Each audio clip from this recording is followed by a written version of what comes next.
itabang insunga ko na chile ko itabang nule pa ako na hungpinga hung selin na him na Khonung Hinkho ding chu hechichunga chukinga mahipoy masanga na Hinkho ahilole na hungkon do na chun na Khonung Hinkho ding chu asim ahipon tupe taa na Hinkho mandan le na lunggel dan le na nato chun na Khonung Hinkho ding chu asim ding hiyay apai na hungkon do na insung chu zabolin na nula na pazong chu zabolin lang nga ilun ama wang na hongkon do na insung gentay na tusimham na nula na pa gentay na tusimham chu na Khonung Hinkho sim do na dingin kitutang sahin kisuboy sahin hichiye chun tunin ni hohin Khonunga na Hinkho ding chun nang man kisim do enti tupi mang chan til ho na tu say no vinay so piday ta te ho ting la cha te ho le se chunga milo le atam zo tu sim hi anaveleu chun anasim leu chun insung gen te ta ko na nu le pa gen te ta ko na hung pinga hung selin hong en chang hi vinay ama wang ama ho hin insung gen te a hi naw le anu le apa gen te na chu Khonunga Hinkho akisim do na diwa chun akitu tang sa po vinay ahin sung gante naw le anu le apa gante na chu Khonunga akhel do the na diwa chun ama hon lunggel ha ta na sengovin hang santa na pangovin na ha ta na atongovin masanga Hinkho agente naw chu Khonunga Hinkho nom sa na dingin na ha to ato nan amang chazovin ai lesit chunga miloling tam ta insung gentay ta hong selin hichi hola a mi khat tusim a Khonung Hinkho ding Kisem Doh mi khat tusim say nom vinay ama chu koy dang hipon Dolly Rebecca Perton hi koy tabang mi ham ti chu en say diwahi ama he lasa team mintang ta country singer no may country singer ti chu gam ngay la lasa team mintang ta hi amala sa hi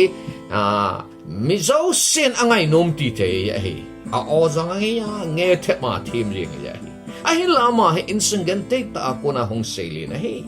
insung gante dan chu insung azang chu so pitamte hi vin ama ho hi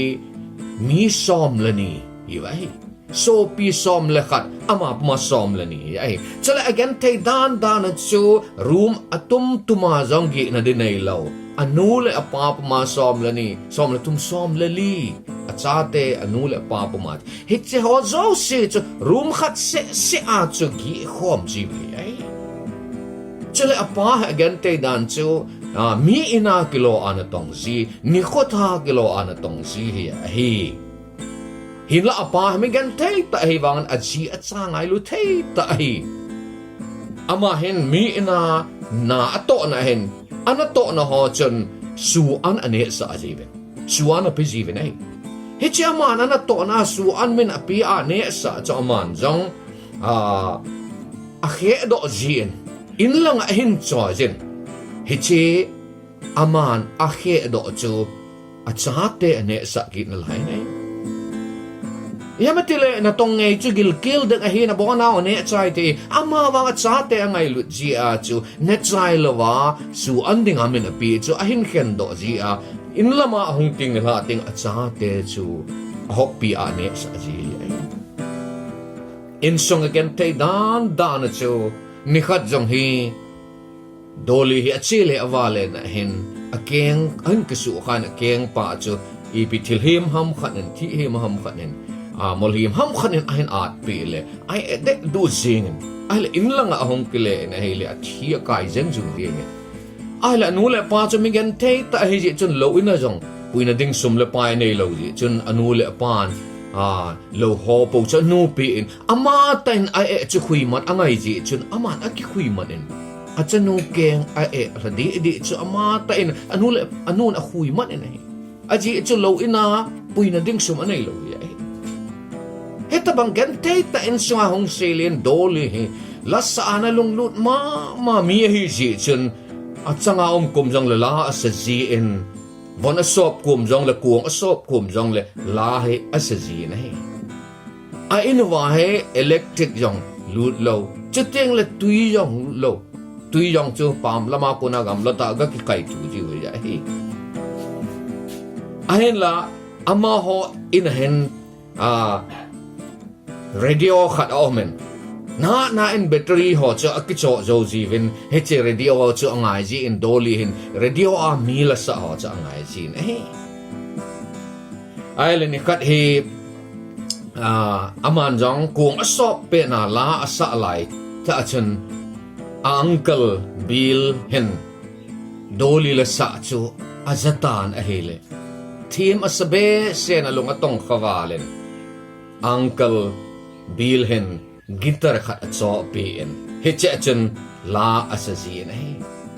chele doli gan te dan chu nunga hon ke na ane jiu ititi de ha lipstick ke te ho he chi ho jong he mu ga nu ding ham ai lo limit eyebrow ga nu ding ho chu anei lo ji chun aman eyebrow he la chun he che ititi ha got kai akigot na avom khu amit chung hi anu jin eyebrow low danin amang cha in amit chung cha kinun akijek nan amange tin akisay leven hi again tay dan cha pa chom khat zawachun amazong la sa alung lut mi hi ji chen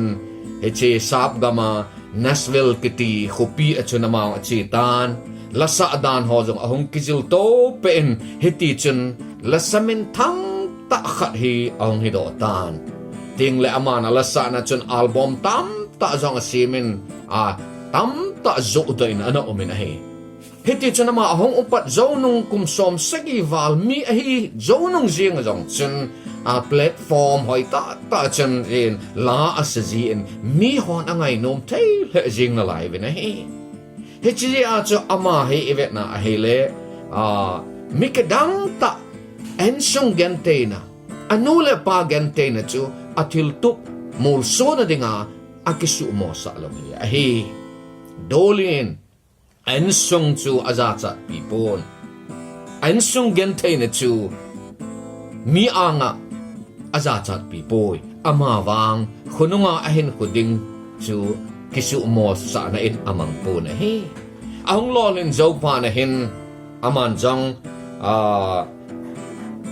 in khat topita khat asain heche chun apa memorial dingen library khat imagination library hi ahin sim doin heche ahin lekhabu tam ta sang lekhabu akoin heche acha koi hi jong le chiwa lekha aga sim ten diu library hi asim do hey doli pa hi lekha hello ahi ji chun khat ve kom le ki phalam si na za cha ji in hila doli hin anatil kho jin he pa i bola na za chat ham nang ka pa na hi ji chun ka ki pa I'm proud of you tin apa chu anatil kho ji na he doli in tu chi khat ase na het diwa kadai ta khat chu he che hi amana na sei na chun na khol na hin khu na khol jin na lam hla na lam pi chu